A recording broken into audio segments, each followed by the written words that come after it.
अऊज़ु बिल्लाहि मिनश शैतानिर रजीम बिस्मिल्लाहिर्रहमानिर्रहीम।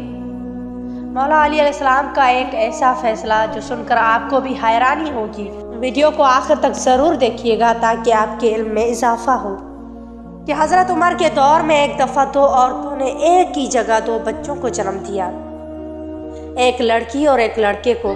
उसके बाद दोनों औरतों में आपस का झगड़ा हो गया और झगड़ा इस बात पर था कि एक औरत कहती थी लड़का मेरा है और लड़की तुम्हारी है, जबकि दूसरी औरत भी कहती थी नहीं लड़का मेरा है और लड़की तुम्हारी है।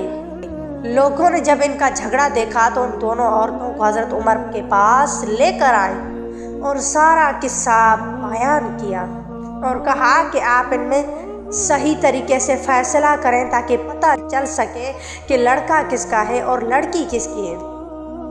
हज़रत उमर ने कहा कि हज़रत अली अलैहिस्सलाम को बुलाया जाए, वही इनका ठीक फैसला कर सकते हैं। हज़रत अली अलैहिस्सलाम आए, लोगों ने सारा किस्सा हज़रत अली अलैहिस्सलाम को बताया तो मौला अली अलैहिस्सलाम ने फरमाया इन दोनों औरतों को एक एक छोटा बर्तन दो और इन्हें कहो कि पर्दे में जाकर इन बर्तन में अपना अपना दूध लेकर आए। जब उन औरतों ने दूध ला कर दिया तो मौला अली अलैहिस्सलाम ने फरमाया एक मीज़ान लाया जाए। जब मीज़ान लाया गया तो मौला अली अलैहिस्सलाम ने फरमाया मीज़ान पर दोनों औरतों का दूध रख कर तोला जाए तो एक का वज़न कम था और दूसरे का वज़न ज़्यादा था। उस वक्त मौला अली अलैहिस्सलाम ने फरमाया कि जिसके दूध का वज़न ज़्यादा है उसका लड़का है और जिसके दूध का वज़न कम है उसकी लड़की है।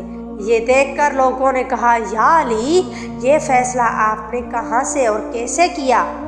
मौला अली अलैहिस्सलाम ने फरमाया कुरान से। सब लोगों ने अपने अपने घरों में जाकर कुरान खोलकर देखने लगे कि कहाँ लिखा हुआ है दूध वाला किस्सा। रात भर कुरान से ढूंढ ढूंढ कर जब किसी को कुछ भी न मिला तो सुबह सब लोग मस्जिद में जमा हो गए और जब मौला अली अलैहिस्सलाम के पास आए तो लोगों ने कहा या अली आपने तो कहा था कि कल वाला फैसला मैंने कुरान से किया है, मगर हमने सारी रात कुरान से ढूंढा मगर हमें कुरान से कुछ नहीं मिला। मौला अली अलैहिस्सलाम ने फरमाया क्या कुरान में तुमने वो आयत नहीं पढ़ी कि मर्दों का हिस्सा औरतों से ज़्यादा है, दुगना है? सब ने कहा हाँ ये आयत तो। मौला अली अलैहिस्सलाम ने फरमाया इसी आयत से ही तो मैंने फैसला किया था। सुभान अल्लाह।